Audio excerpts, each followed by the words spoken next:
Any of these can stop arterial bleeding, but that's not the problem. The problem is this: most people that carry one, but they've never even tested it, much less actually used it. So when it matters, they hesitate, second guess, or under tighten, and that's where people lose time. 3 tourniquets: the CAT, Combat Application Tourniquet, the SOF-T, or Special Operations Forces Tourniquet, and then the SWAT-T. This one's different: stretch, wrap, and tuck tourniquet. All 3 can stop arterial flow, and all 3 have been used in real-world bleeding control.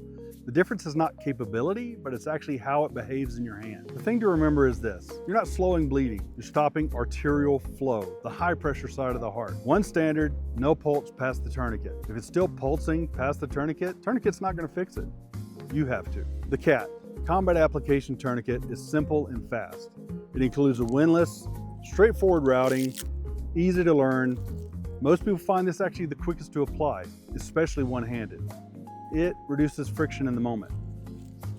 You want to make sure that you've got it open. You want to make sure you have it set. You want to make sure that when you put it on, especially one-handed, you're actually pulling this towards the heart. Pull the red towards the heart. Now this one's blue because it is a trainer.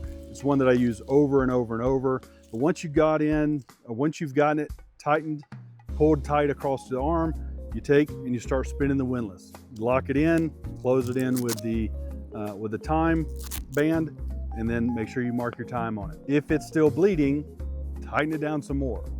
If you've tightened it as far as you can tighten it, won't tighten it anymore, time for a second tourniquet. The SOF-T, or Special Operations Forces Tourniquet, is actually built for control. It has metal hardware with a solid feel. Handles high tensions well, with gloves or without. It's slightly more deliberate to apply, but very secure once it's on. Regardless of the environment, whether it's mud, wet, blood, it can become slippery, but because it's not using the Velcro, it's not worrying about staying tight the whole time. Some people actually prefer that feedback. The biggest piece is understanding that it isn't elastic, and you have to make sure that you tighten it sufficiently, and you have a metal hook should you need to go further than what's on the arm or what it's already set for. A lot quicker to lock it in, and then again, you tighten your windlass down and then lock in your windlass. The SWAT-T, or Stretch, Wrap, and Tuck Tourniquet, is totally different. This is actually elastic, stretch, wrap, and tuck elastic. There's no windlass. It actually works by stretch and pressure, which means it depends more on how you apply it, especially on yourself. When done correctly, it occludes. When it's not tight enough, it doesn't. This is where familiarity matters the most. The directions are straight on the package or straight on the actual tool. You'll notice there are ovals and diamonds, and when you stretch them out, they need to become circles and squares. If they become circles and squares, it's tight enough. Now, putting this on one-handed is rough. So if I'm doing it on myself, this one is not my first go-to. That's also why I carry the CAT, because if it's on me, I want to make sure that I have the ability to stop the bleeding should it be on me, whether right arm or left arm. They all solve the same problem, you just get there differently. The CAT and SOF-T actually give you that mechanical advantage. The SWAT-T gives you the flexibility, but a much lower price point. None of that matters if you don't train with what you carry. Make sure you've trained on others, make sure you train on yourself.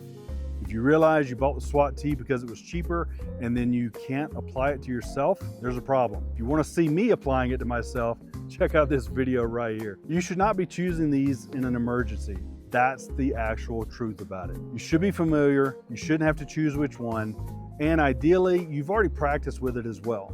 The best tourniquet is actually the one you apply correctly, quickly, and without hesitation. The gap is how fast you get there and how confident you are while doing it. But this is where failure actually happens. It's not tight enough, it's too low on the limb, stopping early because it hurts, second guessing placement, or never practicing at all. Keep in mind that if you haven't taken it out of the plastic, that becomes an even harder problem. And if you've never even opened it to see what it feels like in your hands, you've got a lot of testing to do. Test it on yourself, test it on others, test it right arm, right leg, left leg. Test it, test it, test it. One last note about placement. One of the recommended placements is high near the joint, because if you put it high enough and it still doesn't occlude, then you can put one lower to it, closer to the arterial arterial bleed. That's recommended by TCCC trainers across the world. Keep in mind that there are some that still say no, put it 2 inches above the cut, above the area, and that's fine too. Just know that my recommendation is high up near the joint. Look, reality is this. All three of these work, but none of them can work if you don't. So pick one, learn it, apply it under pressure, because this is when it becomes real. There's no comparison happening at that point. There's just action.